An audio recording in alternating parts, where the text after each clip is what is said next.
कैसे हैं आप सब? आई होप आप सब बहुत अच्छे होंगे और अपनी पढ़ाई और अपने हेल्थ का ध्यान बहुत अच्छे से रख रहे होंगे। तो आज हम बात करते हैं कि अभी तक जितने भी एमपी पुलिस के एग्ज़ाम हुए हैं 31 अक्टूबर से लेके अभी तक में तो किस सब्जेक्ट से क्या-क्या क्वेश्चन बन रहा है। तो फिलहाल में एमपी जीके की अगर बात करें तो एमपी जीके का आपका नदी से, बाँध से, कृषि से, उसके अलावा आप जो है मेलों से क्वेश्चन बन रहे हैं। अब जनगणना और परिवहन भी एक नया टॉपिक जुड़ गया है। उसके अलावा मध्य प्रदेश के परिचय से क्वेश्चन बन रहे हैं। परिचय में आपका मतलब कि नॉर्मल परिचय जो है तो है ही, उसके अलावा part A, part B, part C को भी आप अच्छे से पढ़ लीजिए। इसके अलावा जो है तो आप संग्रहालय वगैरह देख लीजिए, जो समारोह होते हैं वो देख लीजिए, और महल देख लीजिए और किले वगैरह देख लीजिए। साथ ही साथ मेरा ओपिनियन ये है कि अगर हम एमपी ज्योग्राफी की बात करें तो नदी, बांध, उसके बाद राष्ट्रीय उद्यान और अभ्यारण्य सभी क्वेश्चन नहीं पूछे जा रहे हैं, लेकिन आप लोग जो है तो इसको भी तैयार कर लीजिए। हल्का हल्का आप वन पढ़ लीजिए और यही परिचय में part A, part B, part C की जानकारी अच्छे से पढ़ लीजिए। उसके बाद अगर हम एमपी के इको की बात करते हैं, मतलब कि अगर क्वेश्चन नहीं बन रहे हैं जिनका लास्ट में एग्जाम है तो यहाँ तक भी टॉपिक आएंगे, जैसे कि ऊर्जा पढ़ लीजिए, उसके बाद खनिज पढ़ लीजिए, और इको में आपका जनगणना से तो क्वेश्चन बनने ही लगा है तो जनगणना पढ़ लीजिए। साथ ही साथ योजनाओं से क्वेश्चन बन रहे हैं तो योजनाएं भी देख लीजिए।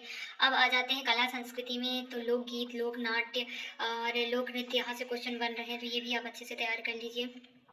एंड साथ ही साथ जो है तो आप महल पढ़ लीजिए, किले पढ़ लीजिए, समारोह पढ़ लीजिए, मेले पढ़ लीजिए। इसके अलावा जो ये समाधियाँ वगैरह कहाँ हैं ये पढ़ लीजिए।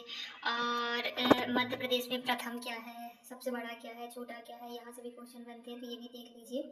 और मेनली वो देख लीजिए जो मतलब ये सन होते हैं ना, कला संस्कृति, ये सब सन जो होते हैं तो सन देख लीजिए। और हिस्ट्री का भी जो है तो हिस्ट्री मुझे तो अगर मैं अपना बताऊं तो मुझे प्राचीन इतिहास तो ठीक लगता है मध्य प्रदेश का, लेकिन ये मध्यकालीन और आधुनिक कालीन में मुझे बहुत दिक्कत होती है। तो मैं प्राचीन तो जहाँ तक से पढ़ के जाऊंगी।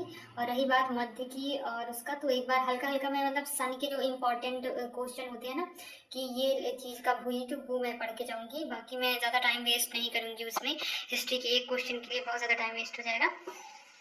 तो ये रही एमपी की बात। उसके बाद अलावा पॉलिटी से भी क्वेश्चन बन रहे हैं। तो पॉलिटी में मेरा जहाँ तक से ओपिनियन है तो आप भाग एक, भाग दो, भाग एक में संघ और उसका राज क्षेत्र है, भाग दो में नागरिकता है, भाग तीन में मूल कर्तव्य है, भाग चार में भाग तीन में मौलिक अधिकार है, भाग चार में नीति निर्देशक तत्व है, चार का में मूल कर्तव्य है। इसको आप अच्छे से पढ़ के जाइए क्योंकि ज़्यादातर क्वेश्चन यहीं से उठते हैं। उसके अलावा जो है तो आप एक बार आर्टिकल, मोस्ट आर्टिकल जो है तो आप आर्टिकल को पढ़ डालीजिए, ठीक है, क्योंकि पूरी पॉलिटी को पढ़ना तो इम्पॉसिबल है। उसके बाद आप ज्योग्राफी की बात कर लीजिए, ज्योग्राफी हिस्ट्री, तो इसमें बहुत ही कम क्वेश्चन आ रहे हैं, एक या दो क्वेश्चन करंट अफेयर्स वगैरह से।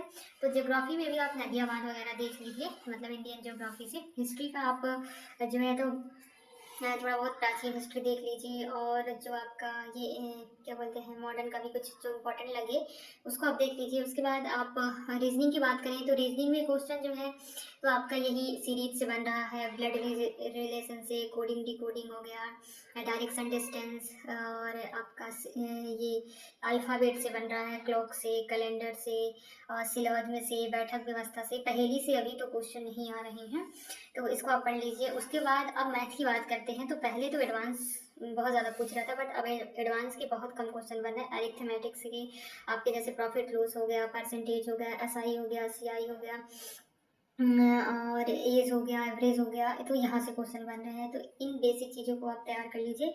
अगर मतलब जिनके भी एग्ज़ाम में अभी टाइम है 15-20 दिन, तो आप ये बेसिक चीज़ तो कर सकते हैं। और फिलहाल मैं एमपी का बताऊं तो आप एमपी में पहले तो बहुत कम क्वेश्चन बने, पर इस बार एमपी में ज़्यादा क्वेश्चन बन रहे हैं। तो थोड़ा सा अदर सब्जेक्ट जैसे है ना, जीएस तो हमारा बहुत बड़ा है, तो अगर हम उसको पढ़ने बैठेंगे तो बहुत टाइम लगेगा।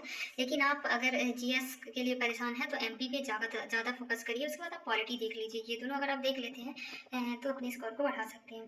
तो जानकारी कैसी लगी ज़रूर बताइएगा, प्लीज़ अच्छी लगी हो तो लाइक शेयर और सब्सक्राइब करिएगा और मुझे सपोर्ट करिएगा। थैंक यू दोस्तों।